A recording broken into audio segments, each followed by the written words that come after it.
ပရိသတ်တွေကိုစုများများချပေးဖို့ပွပွလင်းလင်းတောင်းဆိုလိုက်တဲ့ဖြို့ဖြို့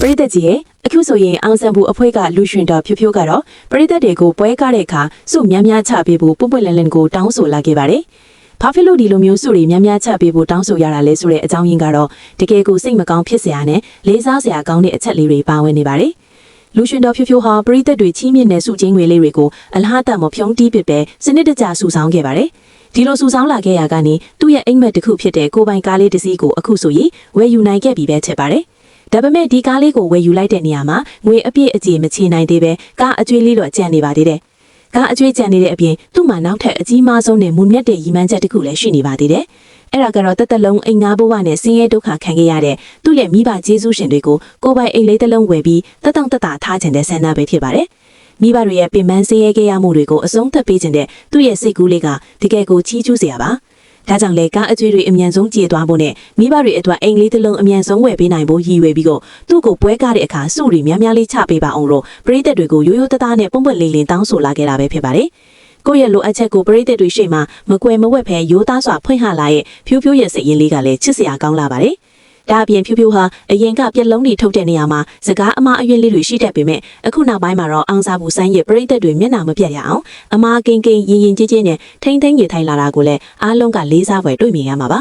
ကိုယ့်ရဲ့အားနည်းချက်ကိုပြင်ဆင်ပြီးပရိသတ်ကိုအကောင်းဆုံးဖြိုးဖြေဖို့ကြိုးစားလာတာတဲ့ပါမိဘအပေါ်တိတတ်တဲ့စိတ်လေးနဲ့ပွင့်လင်းစွာကြိုးစားနေတဲ့လူရှင်တော်ဖြိုးဖြိုးရဲ့စန္ဒာလေးတွေအမြန်ဆုံးပြေဝသွားဖို့အတွက်ပရိသတ်ကြီးကတော့ဆက်ပြီးတော့ဝန်ရံပေးကြအောင်မှာ comment မှာပြောသွားပေးကြပါအောင်ရှင်အလမေဘဝကနေတရုတ်ဆောင်လောကမှာပါခြေလန်းတွက်လာတဲ့သဲစုငိမ့်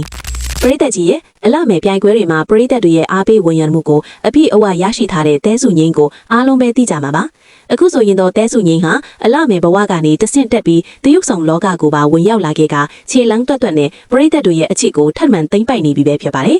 အခုတလောယုံတင်ပြသနေတဲ့မိမိရဲ့အချစ်ဦးရုပ်ရှင်ကားကြီးထဲမှာဆိုရင်သဲစုငိမ့်ကအဓိကဇက်ဆောင်တူဦးထေပါဝင်ထားပါတော့ဒီကားကြီးတွေကသူမရဲ့တဘာဝကြသည့်ပြပြလှတဲ့တရုပ်ဆောင်ချက်တွေကကြီးစုလူပရိသတ်တွေကိုတကယ်ကိုအံ့ဩသွားစေခဲ့ပါတယ်။အထူးသဖြင့်သမီးအကိုကြီးတယောက်ကိုချစ်မိသွားတဲ့မေမေဆိုတဲ့စကားလေးတစ်ခွန်းလိုက်နေတဲ့ဇလန်းရဲ့အနှိမ့်အမြင့်ကိုပရိသတ်တွေကြိုတင်မှန်းဆရခတ်သွားအောင်ဆွဲဆောင်နိုင်ခဲ့တာဖြစ်ပါတယ်။အမေနဲ့သမီးကြားကခိုင်မဲတဲ့တန်ရောစင်တွေရဲ့အတိတ်ကအချစ်ဦးနဲ့ပြစ္ဆုတ်ပံကအချစ်သက်တွေကြားမှာဘယ်လိုလျှို့ဝဲချက်တွေရှိနေမလဲဘသူကအရှုံးပေးပြီးဘသူကအနိုင်ရသွားမလဲဆိုတာကတော့ရုပ်ရှင်ကြီးကြည့်ရှုသူပရိသတ်တွေအတွက်ရင်ခုန်စိတ်လှုပ်ရှားစရာအကောင်းဆုံးအစိတ်အပိုင်းတစ်ခုပဲဖြစ်ပါတယ်။တဲ့ရဲ့ဒီကာရီတာကသူမနဲ့တကယ်ကိုလိုက်ဖက်လွန်လာတယ်လို့ကြည့်ရှုသူတိုင်းကတညီညက်တီးတာချီးကျူးနေကြရပါတော့တယ်။တကယ်တော့တဲစုငိမ့်ဟာအလမေပလိုက်ခွဲတွေမှာတော့အခုလိုရုပ်ရှင်ကားကြီးတွေမှာပါထူးချွန်ပြောင်ပြောင်လာတဲ့ဘက်စုံတော်ဆန်ကျော်နဲ့လူငယ်တယောက်ပါပဲ။အသက်အရွယ်ငယ်ရွယ်နဲ့မိဘကိုပြန်လည်လှုပ်ကြွေးပြုစုနေတဲ့သမီးအလစ်မာလေးဖြစ်တယ်လို့အခုလိုအမှုပညာနယ်ပဲအစုံမှာရလာတာဟာသူမရဲ့မစွတ်မနစ်စ조사အားထုတ်မှုတွေကြောင့်ပဲဖြစ်ပါတယ်